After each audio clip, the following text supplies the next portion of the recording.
Senator, you know Kamala Harris. You've known her for years. You've spent time with her. Paint the contrast between her and Donald Trump.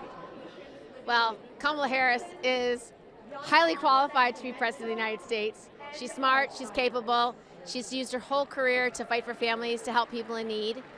She's used her time in public service to make a difference, first as a prosecutor, then as a senator, and now as a vice presidential candidate to be president.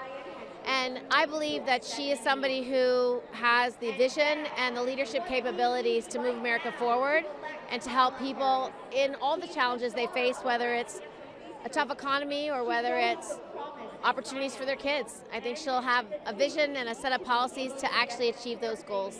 And we just found out yesterday she's pretty much wiped out his lead in most of the battlegrounds, leading in national polls beyond the margin of error. What do you attribute that to?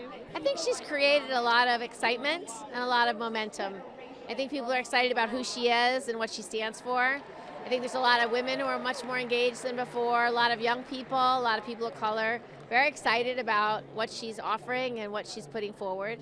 But a lot of Republicans I talked to attributed all this enthusiasm to a honeymoon stage. How confident are you that she will be able to keep the electricity going? This opportunity to go to the next generation is meaningful for a lot of people. And Joe Biden's done an amazing job. He's a great president, and he's gotten so many good bipartisan, common sense, good, thoughtful pieces of legislation across the finish line. Helped get our unemployment number down really low with all the jobs created by the infrastructure bill, the CHIPS Act, getting prescription drug costs down. All that's really meaningful in people's lives. And I think not only that he endorsed Kamala, but he's really lifted her up. I think that excites people. I think his leadership and how he's supported her excites people. And it makes them believe that this is a country that's looking forward, not backwards. And three more quick questions for you. What New York-centric issues are front and center this week in Chicago? I think the issues that everyday families face, like the cost of our prescription drugs, wanting those costs to come down, better paying jobs, economy that's working for everyone, affordable housing, those are key issues that I think we'll hear a lot about from this stage over the next few days. A vision for how hardworking Americans can get ahead and provide for their kids and their families.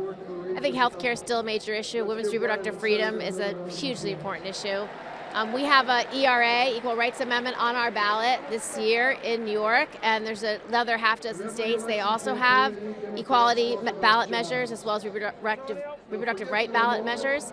That's going to drive the vote too. And so I think all that combined is, I think, engaging people and inspiring people to fight for what they believe in and to fight for Kamala Harris and Tim Walz. What do you think she learned from her failed 2020 presidential campaign? I think the 2020 campaign was interesting. I also ran, so I can tell you. It was 20 people, and I think it was really hard for first-time candidates to really break through. I don't think it was easy for someone like Kamala to be known and to be lifted up in that process. And I think people were very comfortable with Joe Biden. I think they really wanted someone that they knew well at that moment in time. And that really served the Democratic Party very well because we had COVID. And I think Joe Biden was the only person who could have won a presidential campaign from Zoom because of a pandemic. I don't think anybody else could have defined themselves without this kind of electricity and momentum and engagement by voters. So I think it was a blessing for us all that he was the nominee and that he went on to win.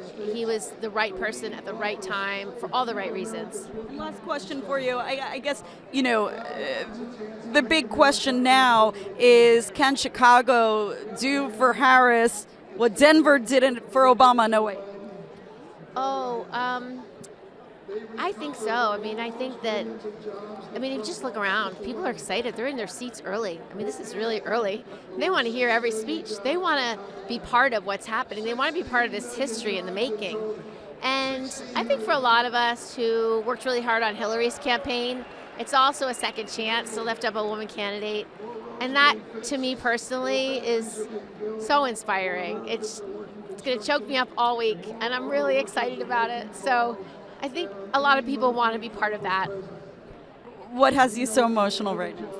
I just think it's important for America to move forward. It's important for the next generation to lift up their ideals, their views, their values, their hopes, their aspirations.